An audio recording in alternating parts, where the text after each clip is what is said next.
Buddies అందరూ ఎలా ఉన్నారు? ఏంటక్క ఎక్కడికో గాబరా గాబరాగా వెళ్ళిపోతున్నావు? ఎక్కడికి కాదండి. మా పిల్లలు స్కూల్ అయిపోయింది. ఇంటికొచ్చేసారు. కాసేపు స్నాక్స్ తిని రెస్ట్ తీసుకున్నారు. ఇంకా ఈవినింగ్ అవుతుంది కదా మమ్మీ గ్రౌండ్‌కి తీసుకువెళ్ళు అని అడిగారు. నేనైతే ఇంక టైం అవ్వలేదు వెయిట్ చేయండి అని చెప్పాను. నా మాట వినకుండా వాళ్ళైతే వాళ్ళ డ్యాడీతో కలిసి గ్రౌండ్‌కొచ్చేసారు. అదిగోండి ఆల్రెడీ మన స్కూటీ అయితే ఇక్కడ ఉంది. వీళ్ళు లోపలికొచ్చి చూసేసరికైతే ఇంకెవ్వరూ రాలేదు. నా మాట వినకుండా ఫాస్ట్‌గా అయితే వచ్చేసారు. ఇంకా ఏం చేస్తాం వచ్చాను కదా అని నేనైతే వాకింగ్ స్టార్ట్ చేసేసాను.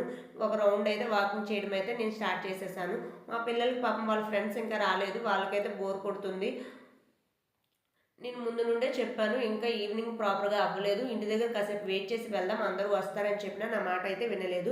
వాళ్ళు పాపం వాళ్ళ ఫ్రెండ్స్ వస్తారని ఇలా కూర్చొని వెయిట్ చేస్తున్నారు. వాళ్ళకి బోర్ కొడుతుంది కదా అని నేను కాసేపు, మా వారు కాసేపు అయితే బ్యాడ్మింటన్ ఆడాము. ఇంతలోగా వాళ్ళ ఫ్రెండ్స్ కూడా వచ్చేసారు. వాళ్ళకి టైం పాస్ అయిపోతుంది. నాకు కూడాను కంపెనీ దొరికింది వాకింగ్ చేయడానికి. ఇలా మా వాకింగ్ అయితే అయిపోయింది. ఇంకా నైట్ కూడా అయిపోతుందని ఇంటికి వెళ్ళిపోతున్నాము. Thanks for watching.